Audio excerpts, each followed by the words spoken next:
오늘 맥체인 성경 읽기 본문은 열왕기하 1장, 데살로니가후서 1장, 다니엘 5장과 시편 110편, 111편 말씀입니다. 열왕기하 1장은 아합 가문의 몰락과 멸망에 대한 내용을 기록하고 있는데요. 아합이 죽고 난 후에 야하시야가 뒤를 이어서 왕이 되었습니다. 그는 이제 바알세붑을 숭배하고 그를 의지하는 사람이었는데, 이 영적인 간음을 저지른 아하시야와 이스라엘을 하나님이 심판하시겠다 말씀합니다. 데살로니가후서 1장은 그 바울의 박해와 핍박, 환난을 당하고 있는 교회와 교인들에게 이 공의로운 하나님을 믿고 끝까지 충성하라고 권면하는 말씀입니다. 공의로우신 하나님은 교회에게 환난을 주는 자들에게 환난으로 갚으시고 또 환난을 받는 자들에게는 안식으로 갚으신다고 말하고 있습니다. 다니엘 5장은 이 바벨론의 멸망에 관련한 말씀이고요. 시편 110편과 111편은 공의로우신 하나님에 대한 찬양을 기록하고 있습니다. 오늘도 말씀 안에서 은혜로운 묵상 되시기를 바랍니다. 다니엘 5장은 BC 539년을 배경으로 하고 있습니다. 그러니까 이미 유다가 망하고 50년 이상의 시간이 이제 흐른 상태였어요. 포로 1세대 이후에 50년 가까이 시간이 지나면서 2세대, 3세대 그리고 많게는 4세대까지 이제 형성되는 시기였습니다. 당연히 민족의 정체성이 흐릿해지고 하나님에 대한 그들의 기억과 신앙이 많이 위축되고 흔들리는 건 당연한 일이었죠. 또 상당수의 이스라엘 백성들은 이미 바벨론과 그 안에서의 생활에 동화되거나 또 동화되어 가는 중이었다는 것입니다. 그러던 중에 오늘 이 바벨론의 왕이라고 기록하고 있는 이 벨사살 왕에게 일어났던 한 가지 사건을 다니엘 5장은 기록하고 있습니다. 1절 말씀에 보면 벨사살 왕이 그의 귀족 1000명을 위하여 큰 잔치를 베풀고 그 1000명 앞에서 술을 마시니라 라고 기록합니다. 오늘 왕이라고 기록된 이 벨사살은요, 사실 바벨론 제국의 세속 역사에는 왕으로 기록되지 않은 이 섭정 왕입니다. 이 바벨론의 전성기를 이끌었던 느부갓네살이 45년의 통치를 마치고 왕위에서 물러나죠. 그 후에 바벨론은 약 10년도 안 되는 짧은 기간 동안 왕이 3명이나 바뀌는 극도로 불안한 정치적인 상황을 겪었습니다. 혼란했던 시기였죠. 이런 혼란을 잠재우고 네 번째로 왕으로 등극한 사람이 누구냐면 나보니두스라는 왕입니다. 이 사람이 이제 17년을 통치하는데, 초반 7년간은 이 바벨론의 혼란스러웠던 내부 정치 상황을 정리하고 또 안정적인 통치를 했습니다. 그리고 이후 10년은 제국 팽창주의에 빠져가지고 거의 대부분의 시간을 그가 전쟁터에 나가서 전쟁을 하는데 시간을 보내죠. 거의 전쟁에 미쳤던 전쟁광이라 보시면 맞습니다. 이 벨사살은 이 나보니두스의 아들일 것이다 라고 학자들은 추측해요. 그러니까 이 나보니두스가 전쟁하러 밖으로 나가 있을 동안에 이 바벨론을 통치하는 섭정왕이 이 벨사살이었다고 학자들은 보고 있습니다. 이 벨사살이 느부갓네살을 부친이라 이렇게 칭하는 것은 아마 그 당시 아버지 위로 모든 조상들, 모든 왕을 부친이라고 통칭했던 관습이 있는 것 같아요. 그래서 이 벨사살은 느부갓네살의 친아들이 아니라 이 나보니두스의 아들이다라고 학자들은 보고 있습니다. 당시 이 나보니두스와 벨사살의 때에 바벨론은 사실 위태로웠습니다. 왜냐하면 이 전쟁의 상황이 그렇게 유리하게 돌아가지 않았고 엄청 불리한 상황이었거든요. 그럼에도 이 벨사살은 이 1000명의 귀족을 성에 초청해서 주지육림을 지금 벌이고 있는 거죠. 사실상 허세였습니다.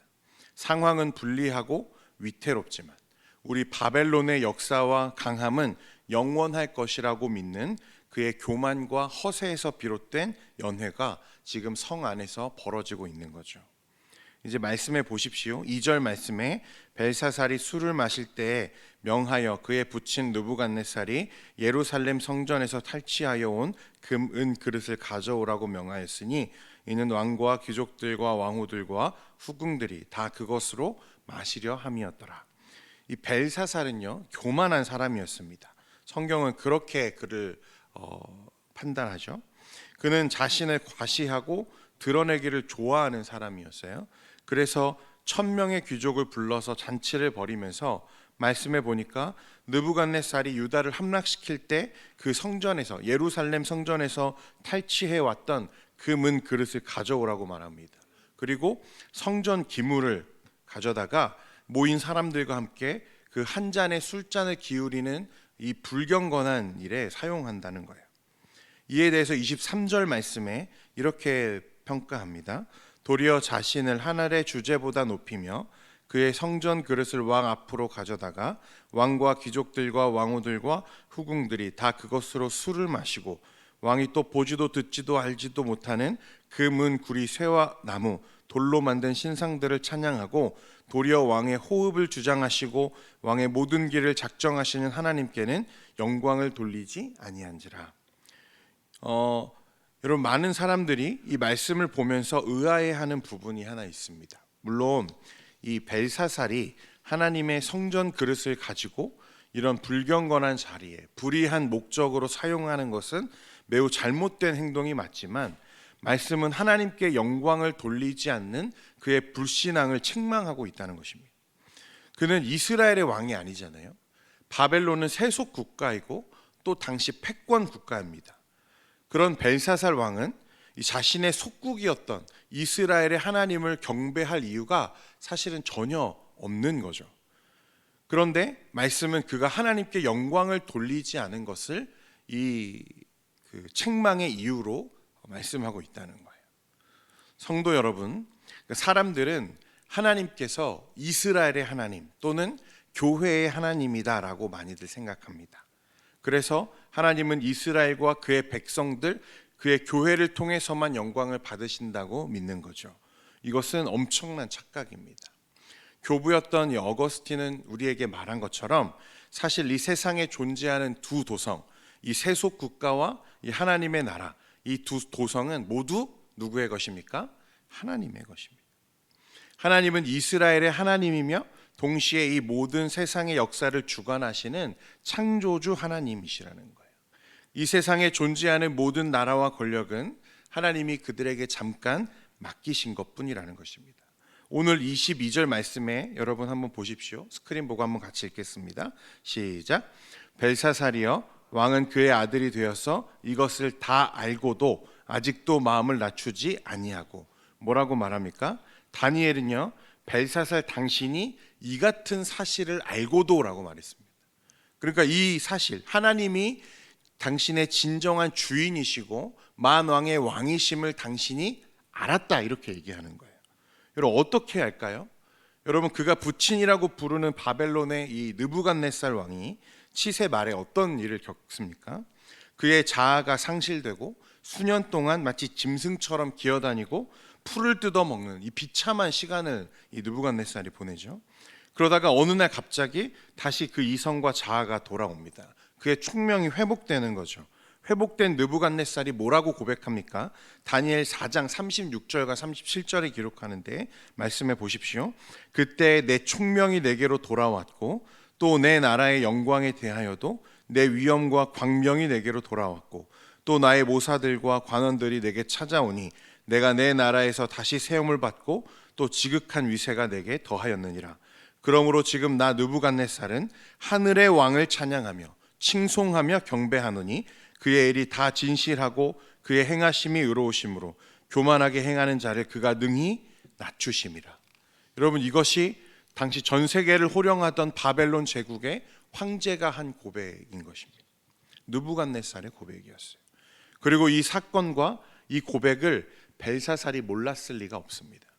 그런데도 그는 어떻게 합니까? 교만하여서 이 바벨론의 힘을 과시하려고, 바벨론의 영광은 영원할 것이라고 교만을 세우며 하나님의 성전 기물을 가져다가 이 불결하고 또 불경건한 일에 그것을 사용하고 있는 거예요. 하나님은 이제 온 세상의 주인이 누구인지를 알게 하시려고 오늘 이 일을 그 자리에 모인 수많은 사람들에게 보이고 계시다는 것입니다. 5절과 6절 말씀 여러분 같이 한번 읽겠습니다. 시작. 그때 사람의 손가락들이 나타나서 왕궁 촛대 맞은편 석회벽에 글자를 쓰는데 왕이 그 글자 쓰는 손가락을 본지라. 이에 왕의 즐기던 얼굴빛이 변하고 그 생각이 번민하여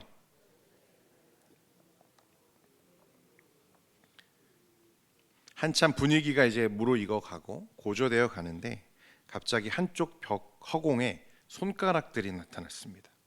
얼마나 무서운 장면입니까, 여러분? 손가락만 보이는 거예요. 그리고 그 석회벽에 알 수 없는 글을 그 손가락이 적어가기 시작합니다. 이것을 보고 그 자신감 넘치고 교만해졌던 벨사살이 그 무릎이 서로 부딪힐 정도로 두려워했다고 말씀을 기록합니다. 그리고 그 글을 해석하고 그 이유를 알기 위해서 애쓰지만 그 의미를 그에게 알려주는 사람이 없는 거죠. 그래서 결국 벨사살이 이 벨드사살, 이 다니엘을 불러서 이 글을 해석하게 하는 거예요.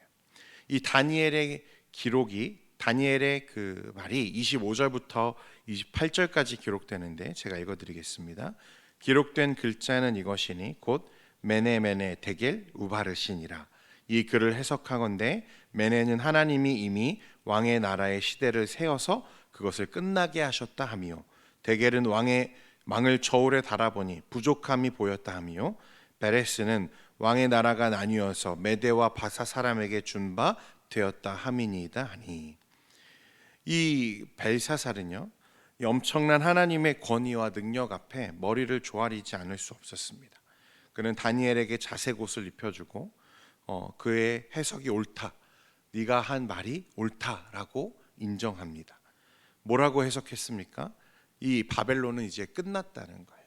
그리고 이 바벨론을 나누어서 메대와 바사 이후에 일어날 두 나라의 그 나라를 나누겠다. 하나님 그렇게 선언하시는 것입니다. 그리고 그 사실 앞에서도 이 벨사살은 그것을 인정하는 것밖에는 할 수 있는 게 아무것도 없었다는 거예요. 주 안에 사랑하는 성도 여러분, 당시 50여 년의 포로 생활로 이미 하나님과의 관계가, 그 정체성이 상실되고 또 흔들리고 있는 이 이스라엘 백성들이 오늘 이 벨사살의 사건을 볼 때 여러분 어떤 마음이 들었을까요? 여러분 그들은 과연 또 어떤 생각을 다시 하게 되었을까요? 이 50년 동안 자신들을 정복하고 다스리고 있는 이 그 바벨론의 역사가 그들의 눈에 보기에는 결코 끝나지 않을 것처럼 보였을 겁니다. 그만큼 화려하고 그만큼 강력한 나라였거든요. 도대체 이 나라가 도대체 언제 멸망할지 아무도 그것을 가늠할 수 있는 사람이 없었다는 거예요. 그런데 그 권력 앞에, 그 권력 위에서 그 권력을 굴복시키시는 그 하나님의 이 전능하심과 그 권능 앞에서 사람들은 다시 한번 이 세상의 주인이 누구이신지, 그리고 자신들은 누구의 백성인지를 다시 되새기게 되었을 것입니다. 자신의 백성들이 그 역사 앞에서 무기력하게 넘어져 있는 그 상황에서, 그 신앙을 잃어가고 있는 상황에서 하나님은 이 세상의 참 주인이 누구이신지를 우리에게 지금 말씀하고 계셨던 거예요.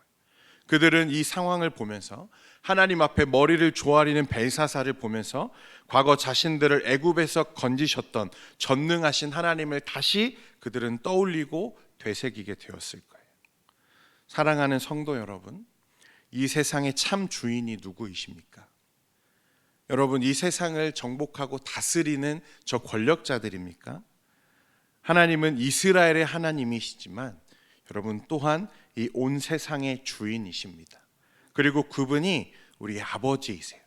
우리가 그분의 백성이고 자녀라는 사실을 결코 잊지 않으시기를 바랍니다. 여러분들은요 하나님의 백성이에요. 우리는 이 세상에 속하여 살아가지만, 그래서 때로는 이 세상에 살면서 이 세상 문화의 영향을 받으며 살아가지만 우리는 그러나 하나님 나라의 백성임을 여러분들 기억하시기를 바라요. 이스라엘 백성이 이 하나님의 권능 앞에 전율하며 다시 한번 그 신앙을 회복하고 그 포로기에 소망을 잃지 않고 회복을 기다렸던 것처럼 오늘 우리의 삶도 주님 안에서 이런 소망이 가득한 삶이 되기를 소원합니다. 기도하겠습니다. 거룩하신 하나님 아버지, 오늘 이 벨사살의 교만을 꺾으시고 온 세상의 주인이 하나님이심을 보이시는 그 하나님의 권능을 우리가 말씀으로 묵상합니다. 세상에 살다 보면 정말 이 세상이 영원할 것 같고 이 세상의 권력이 정말 무한할 것 같이 보일 때가 있습니다. 그러나 오늘 이 말씀을 통해서 이스라엘 백성들이 깨닫고 기억했던 것처럼 온 세상의 주인이시고 모든 권능과 권력 위에 하나님 스스로 존재하는 분임을 기억하며 우리 전능하신 하나님을 살아가는 우리 모든 성도의 삶이 되도록 은혜 베풀어 주옵소서. 오늘 하루의 삶 가운데에서도 내가 하나님의 백성임을 기억하게 하시고 그 하나님과 말씀 안에서 동행하는 우리 성도들의 복된 삶이 되도록 은혜 베풀어 주옵소서. 세상의 영향을 받고 또 세상에 살아가지만 그러나 하나님의 나라, 하나님의 백성임을 하나님 항상 잊지 않고 살아가는 우리 모두가 되게 해 주옵소서. 오늘도 연약함과 또 기도의 제목을 가지고 주님 앞에 나아갈 때에 우리의 기도를 들어 응답하시고 우리 성도들의 삶 가운데 하나님의 은혜와 축복이 가득 넘치게 해 주옵소서. 예수님의 이름으로 기도합니다. 아멘.